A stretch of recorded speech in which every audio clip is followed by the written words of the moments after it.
tous les signes qui montrent qu'une femme en Thaïlande est avec toi uniquement pour ton argent. Comment éviter les relations toxiques basées uniquement sur l'argent et repérer ses comportements dès le début.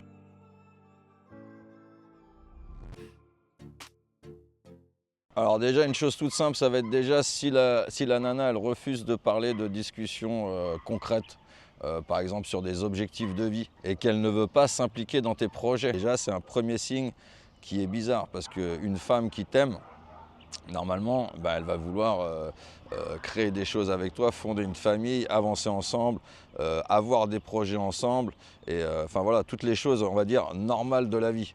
Donc si déjà, elle ne s'implique pas dans ça, déjà, c'est que c'est un mauvais signe. Deuxième signe, ça va être les femmes qui sont un petit peu changeantes. Donc ça veut dire la femme, elle va changer d'attitude très rapidement. Quand il y a de l'argent, tout est beau, tout est rose, elle est très gentille, elle est parfaite, voilà, elle est impeccable avec toi. Et dès que il n'y a pas d'intérêt, c'est plus la même personne. Les changements de personnalité, pareil, ça c'est louche, c'est red flag direct. Dès que tu as moins de pognon ou dès qu'il y a un petit peu, voilà, il faut restreindre un petit peu, voilà, tu vas tout de suite voir que la nana elle change, elle est beaucoup moins souriante, beaucoup moins avenante, même voire parfois agressif. Elle va t'engueuler pour un oui, pour un non. Tu seras plus le plus beau, tu seras plus le plus gentil. Si tu arrives à repérer ça, gros red flag. Si elle minimise tes inquiétudes, donc si toi tu as un souci et qu'elle s'en tape, hein, clairement, que tu lui dis ouais, il faut faire attention un petit peu sur l'argent, on devrait peut-être dépenser un petit peu moins, faire un petit peu plus attention là-dessus, éviter de faire gaffe peut-être, enfin je sais pas, les trucs banals hein, sur l'électricité, à l'essence, voilà. Dès que tu vas lui parler de restreindre un petit peu les dépenses, c'est pareil. Si tu vois qu'elle commence à changer dans son comportement, c'est que c'est super louche. La fille qui refuse de te présenter à sa famille ou à ses amis, c'est pareil, ça peut montrer un désintérêt ou une honte. C'est super bizarre, ça veut dire qu'il y a un truc qui cloche, c'est qu'elle ne compte pas rester avec toi, c'est que voilà, elle veut juste utiliser tant que tu seras utilisable, entre guillemets, et puis voilà. Ou alors c'est qu'elle a honte. Et elle se dit, bon, là, le Farang, je me sens pas à l'aise de le présenter à la famille, qu'est-ce qu'ils vont dire de moi, etc. Quand la nana te fait des promesses qu'elle tient pas, c'est-à-dire, elle dit, je sais pas, tiens, on va se voir tel jour, mais comme par hasard, si tu refuses de l'inviter au restaurant ou de lui acheter ce qu'elle a envie, elle annule le rendez-vous. Tu vois, donc ça c'est pareil, ça veut dire que la nana, en fait, s'il n'y a rien à gratter, si tu lui payes rien, tu ne lui intéresses pas. Elle vient que dans son intérêt. Si tu lui payes une bouffe ou si tu vas lui acheter un sac à main ou des chaussures, mais tant qu'il n'y aura rien à gratter, tu la verras pas. Si la nana, elle te fait culpabiliser dès que tu réponds pas à ses attentes, si elle fait son petit caprice et que tu lui dis non chérie, désolé, là je peux pas, j'ai pas trop de sous, ou le mois prochain, ou la prochaine fois, mais là c'est compliqué. Si tu vois qu'elle fait la gueule, qu'elle change d'humeur, que pareil, elle n'est pas contente, si elle n'est pas capable de comprendre que tu as peut-être des soucis d'argent ou qu'il faut que tu fasses attention à ton budget, c'est pareil, c'est pas la peine. Ça dégage. La nana aussi qui te pose tout le temps des questions sur tes revenus. Combien tu gagnes, combien tu vas gagner le mois prochain, qu'est-ce qu'on va pouvoir acheter. Mais par contre, elle s'en tape de tes passions. Elle va jamais te poser une question sur qu'est-ce que tu aimes faire, qu'est-ce que tu voudrais qu'on fasse ensemble, est-ce que tu aimerais acheter quelque chose pour toi, pour tes passions. Si elle montre aucun intérêt de ton bien-être à toi, voilà, donc c'est pareil, c'est uniquement vénal. Donc à éviter. À chaque fois que tu as un rendez-vous, elle te ramène ses copines. Tu lui dis viens chérie, bon je t'invite au restaurant. Elle dit ouais mais ok, bon bah vas-y, pas de souci. Est-ce que je peux ramener ma copine ou elle va même pas te demander, elle va te ramener une ou deux copines à elle pour que tu raques en fait pour ses copines. Donc là c'est clair et net, c'est du profit. Là il n'y a même pas à se poser de questions. Si elle te demande constamment de l'argent, si elle te demande de lui donner carrément de l'argent ou de lui prêter de l'argent qu'elle ne te rendra jamais. Ça c'est pareil, c'est un truc qui est très très commun chez les femmes thaïlandaises vénales. Elles vont souvent te demander ah, est-ce que tu peux me prêter 3000 bahts, est-ce que tu peux me prêter 5000 bahts. Et c'est sûr que tu les reverras jamais. Elle va dire bon bah t'inquiète, je te les rendrai le mois prochain, la semaine d'après, dans 3 jours, dans 2 jours. Et à la finale, tu ne reverras jamais tes sous. Donc un conseil, ne prête jamais d'argent à une femme que tu ne connais pas ou à une femme qui a tous ces critères-là, c'est sûr que tu vas te faire enfler et que tu vas jamais revoir ton pognon. Le fait qu'elle soit très intéressée par des cadeaux ou des voyages, si tous les 2 jours ou tous les jours ou toutes les semaines, elle te dit chérie, est-ce que ce week-end on part en week-end? Est-ce que demain tu peux me faire un cadeau? Est-ce que la semaine prochaine tu pourras me faire un cadeau? J'aimerais m'acheter ça mais j'ai pas l'argent. Une femme que tu dois entretenir de A à Z et qui fait zéro effort pour subvenir à un minimum à ses besoins. C'est-à-dire, elle ne va même pas essayer de travailler un petit peu, au moins un mini revenu, pour essayer de t'aider, de participer à la vie financière, à la vie de couple. C'est que la nana, c'est pareil, elle n'a qu'une envie, c'est que tu l'entretiennes de A à Z et que c'est une feignante, elle ne veut rien foutre et qu'elle est avec toi uniquement pour le pognon. Tu as plein de nanas en fait, qui sont malheureusement feignantes comme ça. Et même t'en verras hein, sur les sites de rencontres, elles se cachent même pas.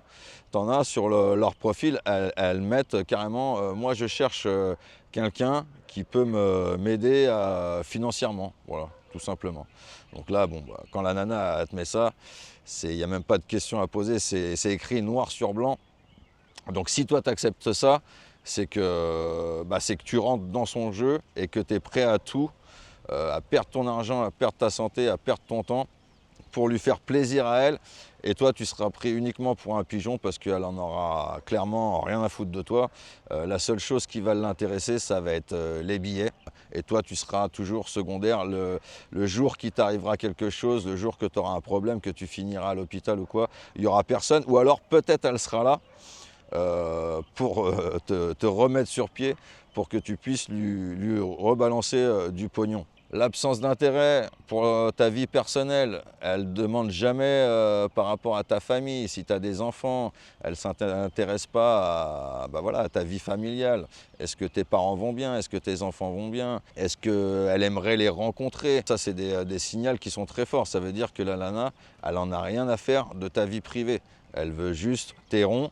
Et le reste, c'est rien du tout. Ça ne l'intéresse en aucun point. Et du coup, en plus, avec ces nanas-là, le problème, c'est que tu vas avoir très peu d'intérêt avec eux, puisque à la finale, tu n'auras quasiment aucune discussion, ou alors ça sera uniquement des discussions qui seront tournées vers l'argent en sa faveur, parce que quand tu vas lui parler d'argent en ta faveur, là, ça ne va pas l'intéresser. Et à la finale, ça va être une relation très, très plate, très fade. Tu vas t'ennuyer. Il n'y aura que peut-être au niveau sexuel, on va dire sexuellement, où voilà, elle va faire ce qu'elle a à faire pour que tu continues à engraisser la machine. Mais sinon, ça va être une relation où c'est que tu vas t'ennuyer, tu vas faire que payer, tu vas être vraiment pris pour une carte bancaire sur pattes, pour un ATM comme on appelle ça ici. Je peux comprendre certaines personnes qui n'ont pas le choix, des hommes âgés qui ont besoin d'avoir un petit peu d'affection, de trouver un peu on va dire de réconfort. Mais à la finale, c'est ce que je suis en train de vous dire, même pas. Vous n'allez même pas trouver ça parce que la personne, elle n'en aura rien à foutre de vous. En fait, la seule chose qui va l'intéresser, ça va être juste votre pognon. Et le jour que vous serez pas bien, que vous aurez des soucis, que vous aurez envie de lui parler de votre situation familiale, de votre situation financière enfin de choses importantes, de problèmes de visa par exemple, ça peut être en Thaïlande, vous n'aurez aucun retour, il y aura rien, vous allez parler tout seul, elle va peut-être vous écouter, hocher la tête sans vous donner de réponse, et voilà, elle va clairement vous montrer qu'elle s'en tape et que c'est à toi tout simplement de te démerder. Et tu n'auras aucun soutien. Donc pour moi, ces relations-là, après, chacun fait ce qu'il veut. Je sais qu'en Thaïlande, il y a certaines personnes qui ont des relations comme ça, on va dire des relations uniquement financières, toxiques pour moi, parce que pour moi, c'est clairement des relations qui sont toxiques. Je trouve que c'est des relations où il n'y a vraiment aucun intérêt. C'est vraiment, je pense, en termes de relations, c'est ce qu'il peut y avoir peut-être de pire. Donc voilà, tout ça pour dire, c'est que l'important, c'est de rester vigilant, de prendre le temps avant de s'engager avec la personne. Une relation saine ne devrait jamais être basée sur l'argent. S'il y a une histoire d'argent dans ta relation, excusez-moi les amis, mais c'est que ce n'est pas une relation saine. Vous allez droit dans le mur, vous allez perdre beaucoup dans cette affaire et puis vous n'allez pas être vous allez tout simplement ne pas en avoir pour votre argent. Donc reste toi-même, écoute ton instinct et ne fais pas de compromis sur tes valeurs, c'est très important. Voilà les amis, ne faites pas de bêtises, soyez vigilants, ne soyez pas crédules. Prends le temps de bâtir une relation de confiance et sur le respect mutuel plutôt que sur les apparences et les avantages financiers qui vous l'aider financièrement. C'est parce que ça va être une fille physiquement qui vous plaît, hein, j'imagine, parce qu'en plus, si vous le faites et qu'en plus la fille ne plaît pas, donc là c'est que vraiment il y a un problème de votre côté les gars. Donc voilà, mais une relation saine, voilà, elle devrait vraiment ne jamais être basée sur l'argent. N'oubliez pas, l'amour véritable se construit sur des valeurs, pas sur l'argent les amis, très important. Alors après je suis pas là pour faire la morale à qui que ce soit ou quoi aux caisses, je suis juste là pour faire cette vidéo pour vous dire voilà les signes qu'il faut vraiment éviter. Et puis je souhaite plein de bonheur à tout le monde, à tous les gens, à tous les couples, à toutes les femmes, à tous les hommes en Thaïlande, que tout le monde soit heureux. L'important c'est ça, le plus important c'est d'être heureux dans la vie. Donc si tu as aimé cette vidéo, n'hésite pas à t'abonner, à liker et à laisser un commentaire. Surtout c'est très important, n'oubliez pas de laisser un petit commentaire, c'est très important pour le référencement. Et puis je vous dis à très bientôt pour une prochaine vidéo. Allez, ciao, bye bye!